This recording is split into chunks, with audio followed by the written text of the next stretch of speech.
Everyone, welcome to my YouTube channel Shiksha Diksha. तो चलिए start करते हैं आज की अपनी वीडियो। आज की जो मेरी वीडियो है गाइस वो है संधि पर। तो जैसा कि मैंने अपनी पिछली वीडियो जो आपको संधि की बताई थी उसमें मैंने आपको संधि के सारे भेद बता दिए थे और कितने तरह की संधि होती है ये भी बता दी थी। तो मैंने आपसे कहा था कि जो हमारी स्वर संधि होती है वो 5 प्रकार की होती है। तो उसमें से ही आज जो मैं बता रही हूँ आपको दीर्घ संधि बताने जा रही हूँ। तो दीर्घ संधि जो है वो बहुत ही ज़्यादा इम्पॉर्टेंट है और सबसे ज़्यादा मेरे ख्याल से दीर्घ संधि के एग्जाम्पल आते हैं और गुण संधि के। तो ये सब जो है जितने भी टॉपिक हैं पूरे के पूरे टॉपिक ही संधि के आपके लिए बहुत ही ज़्यादा इम्पॉर्टेंट है और मैं गारंटी के साथ बोल सकती हूँ कि आपको पूरी की पूरी वीडियो एकदम अच्छे से समझ में आएगी। अगर अभी तक आपने संधि नहीं पढ़ी थी, नहीं समझी थी, तो भी आज आपको संधि अच्छे से समझ में आने वाली है। भले आपकी किसी भी क्लास की संधि या हिंदी में आप वीक रहे हो, बस आपको इतना करना है कि अगर अभी तक आपने मेरे चैनल को सब्सक्राइब नहीं किया है तो सब्सक्राइब कर लीजिए, बेल आइकन को प्रेस कर लिया करिए जिससे आपको नोटिफिकेशन मिल जाएगी। तो अगर आपने एक भी बार बेल आइकन नहीं प्रेस किया है तो आपको नोटिफिकेशंस नहीं मिलती होंगी मेरी वीडियो की, तो बेल आइकन को ज़रूर प्रेस कर लीजिए। और उसके साथ साथ अगर अभी तक आपने मुझे इंस्टाग्राम पर फॉलो नहीं किया है तो आप फॉलो कर सकते हो। मेरी जो भी लिंक है वो आपको इंस्टाग्राम की डिस्क्रिप्शन में मिल जाएगी एंड फेसबुक और ट्विटर की लिंक भी आपको डिस्क्रिप्शन में मिल जाएगी। तो चलिए स्टार्ट करते हैं जल्दी से, और प्लीज़ अगर अच्छी लगे तो वीडियो लाइक ज़रूर करना गाइस। तो आई होप आप लोगों को पसंद ज़रूर आएगी, बस आपको अच्छे से समझना है कि मैं क्या बता रही हूँ, समझने की कोशिश करनी है। तो चलिए स्टार्ट करते हैं। देखिए यहाँ पे डिफिनीशन लिखी हुई है दीर्घ संधि की कि आखिरकार दीर्घ संधि होती क्या है। देख लेते हैं डिफिनीशन, फिर मैं आपको इसको थोड़ा एक्सप्लेन भी कर देती हूँ कि क्या मतलब है इसका। देखिए लिखा हुआ है, जब दो ह्रस्व स्वर अथवा एक ह्रस्व एक दीर्घ अथवा दोनों दीर्घ स्वर मिलते हैं तो दीर्घ का निर्माण करते हैं। अर्थात इसका कहने का मतलब ये है, देखिए ह्रस्व और दीर्घ क्या होता है इसकी बात कर लेते हैं। ह्रस्व माने छोटा स्वर, जैसे कि आपका छोटा हो गया और छोटा ऊ हो गया, छोटी ई हो गई, तो ये सारे आपके ह्रस्व स्वर में आते हैं। और आपके दीर्घ स्वर में जितने भी बड़े स्वर होते हैं वो दीर्घ स्वर में आते हैं, जैसे कि आपका बड़ा आ हो गया, बड़ा ऊ हो गया और बड़ी ई हो गई, तो ये सारे आपके दीर्घ स्वर में आते हैं। तो ये जब हम आपस में ह्रस्व दीर्घ स्वरों को मिलाते हैं या फिर दोनों दीर्घ स्वरों को लिखते हैं तो जो हमारा रिजल्टेंट होता है कुल मिला के जो आपकी डेफिनेशन है दीर्घ संधि, तो हमेशा ही दीर्घ रहता है। ये कैसे होता है अभी मैं एग्जाम्पल आपको बताऊंगी तो आपको बिल्कुल एकदम 100% क्लियर हो जाएगा सब कुछ। तो चलिए देखते हैं जल्दी से कि किस तरीके से इसके एग्जाम्पल्स आपको मिलते हैं अपने पेपर्स में और कैसे हमको करना है। तो देखिए इनको 3 कैटेगरीज में हम लोग डिवाइड कर देते हैं, एक अ और बड़ा आ, छोटा और बड़ा आ, एक छोटी ई और बड़ी ई, और छोटा ऊ और बड़ा ऊ। इसके साथ एक चौथा आपका जो डिवीज़न होता है उसको मैंने लिखा नहीं है बिकॉज वो आप ऐसे ही कर ले जाओगे। जैसे कि जो री से ऋषि होता है तो दोनों सी में रखे जाते हैं, तो उसको बिल्कुल भी आपको परेशान होने की ज़रूरत नहीं है। वो आप नॉर्मली री प्लस री मिलके री ही होता है।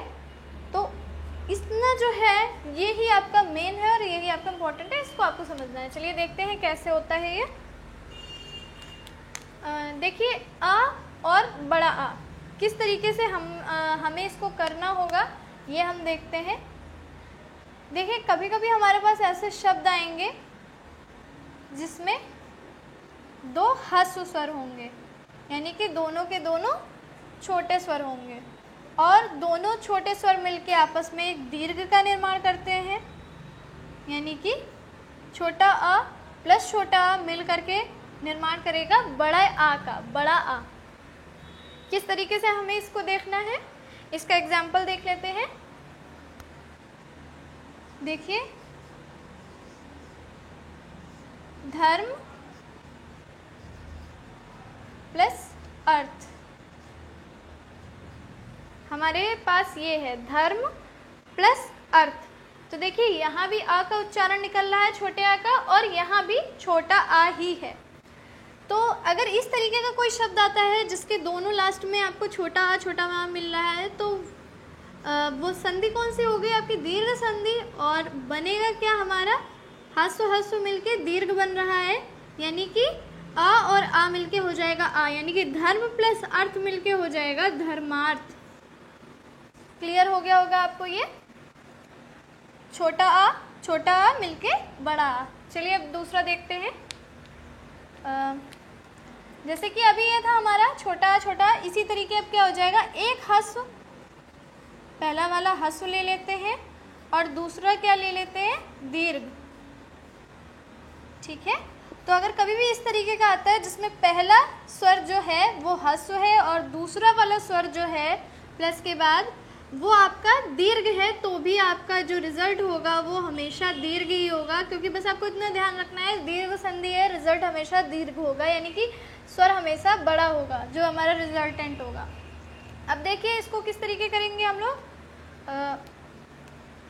अब हमें ऐसा शब्द लेना है जिसमें हमें छोटा आ और फिर बड़ा आ मिले, तो इस तरीके का शब्द हो जाएगा आपका, देखिए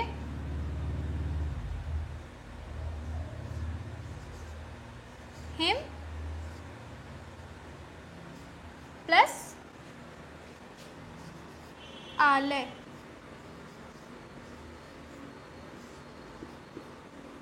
देखिए यहाँ पे आपको छोटा आ का उच्चारण मिल रहा है और यहाँ आपको बड़ा आ मिल रहा है, आलय। तो ये मिल के आपका रिजल्ट जो होगा बड़ा आ ही हो जाएगा, यानी कि हिमालय, हिमालय। ठीक है, तो ये भी आपको क्लियर हो गया, हिमालय। अब देख लेते हैं, अब देखिए जब आगे हमें दीर्घ मिले, आगे वाला स्वर हो दीर्घ और पीछे वाला स्वर हो ह्रस्व यानी कि छोटा, तो भी आपका जो रिजल्ट होगा वो होगा दीर्घ। अब इसको किस तरीके से करेंगे, देखिए जैसे हो गया आपका विद्या धन अर्थी। अब देखिए यहाँ पे जो पहला वाला स्वर है आपका वो आपका दीर्घ है और जो बाद वाला है वो ह्रस्व है यानी कि छोटा है, तो आपका जो रिजल्ट हो जाएगा वो हो जाएगा विद्यार्थी, विद्यार्थी। ठीक है, अब नेक्स्ट देख लेते हैं।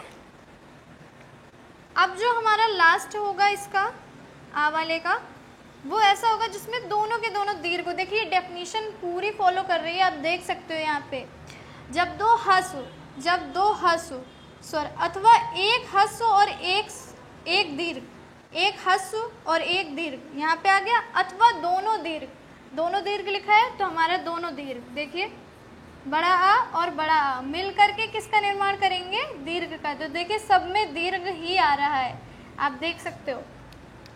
तो बड़ा आ और बड़ा आ मिल के भी हमारा क्या हो जाएगा, बड़ा आ। अब देखिए इसके लिए हम ले लेते हैं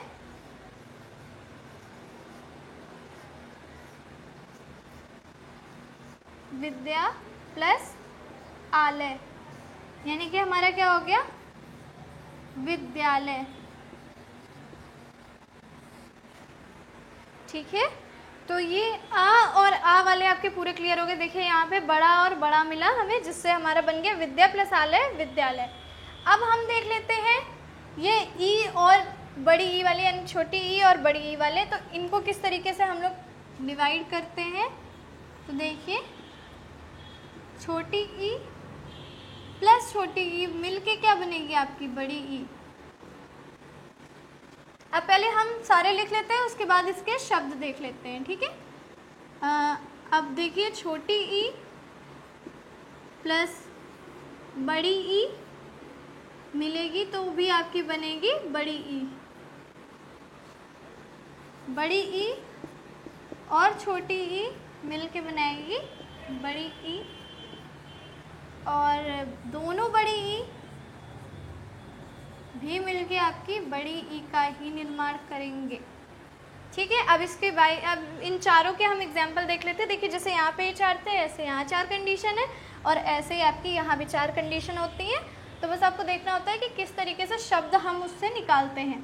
तो देखिए अब देखिए दोनों छोटी ई, तो हमें ऐसे शब्द लेने हैं जिनमें दोनों में छोटी ई है। तो मैं इसको ऐसे कर दे रही हूँ, यहाँ लाइन है, यहाँ से डिवाइड है ये। तो देखिए अब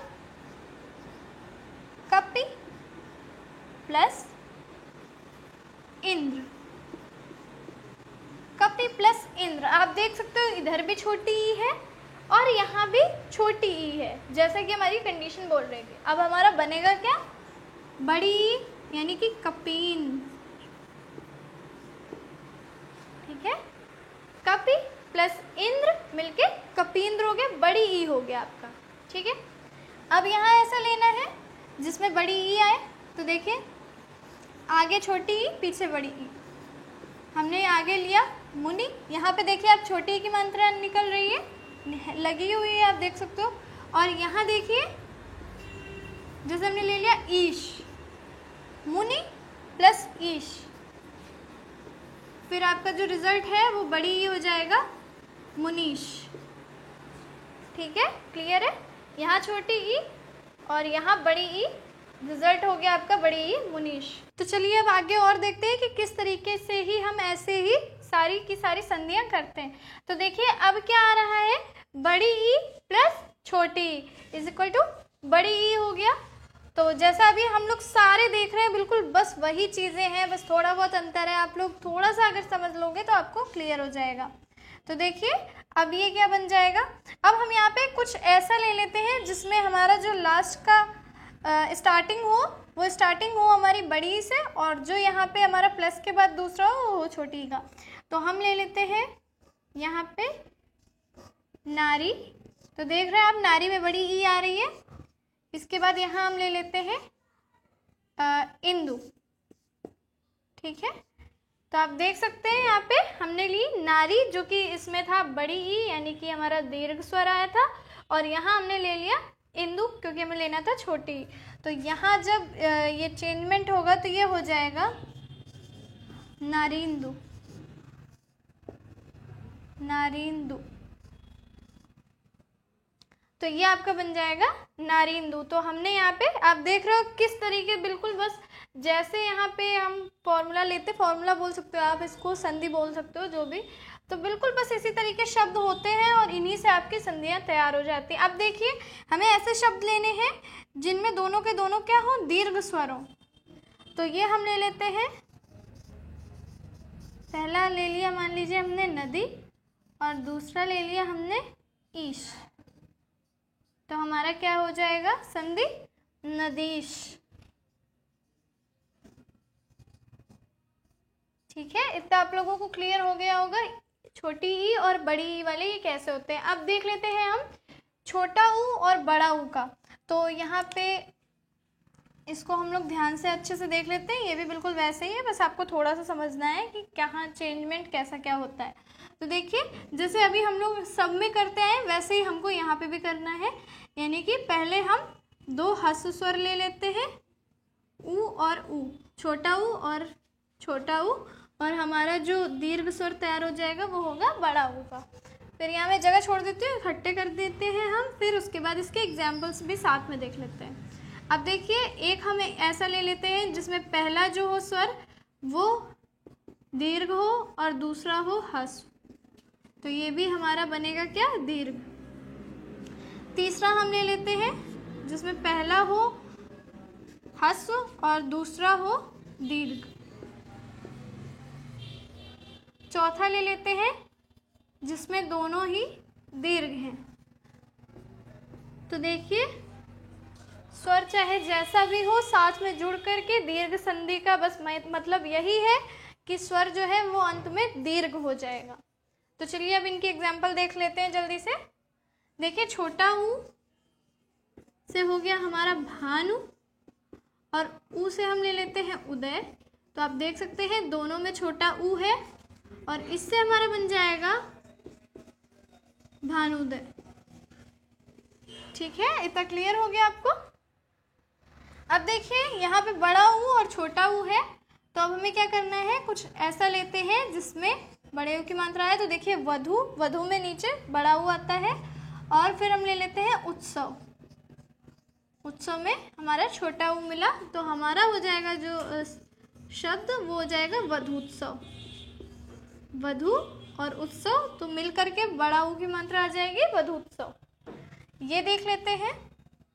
अब देखिए अब इसे बना लेते हैं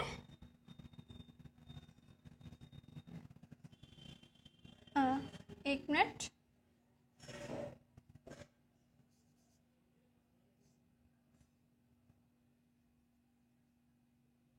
इसको हम हम लेते हैं लघु। यहाँ पर वधु वाला नहीं लेंगे क्योंकि उसमें बड़े ऊ की मात्रा आ जाएगी। यहाँ ले लेते हैं लघु। तो देख सकते हैं आप लघु में भी छोटे ऊ की मात्रा आ रही है। और इसके बाद हम ले लेते हैं उर्मी, लघु उर्मी, लघु और उर्मी। तो ये मिलके हमारा क्या हो जाएगा,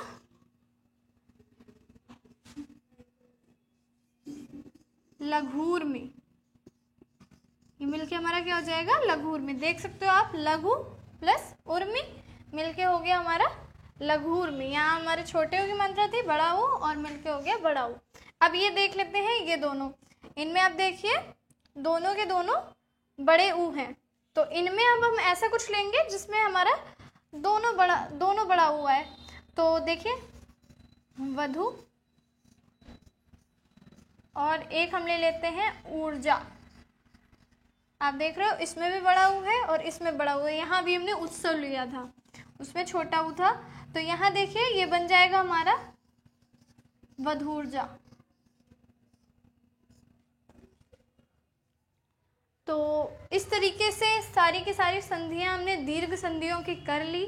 आई होप आप लोगों को समझ में आ गया होगा बिल्कुल अच्छी तरीके से, क्योंकि कुछ भी टफ नहीं था और मैंने स्टेप बाय स्टेप समझाया ताकि आपको सब कुछ समझ में आ जाए। इसी तरीके के और शब्द होते हैं जो आपके एग्जाम्स के लिए क्वेश्चन बनते हैं और बस उनको इसी तरीके आपको करना होता है, बिल्कुल सिंपली।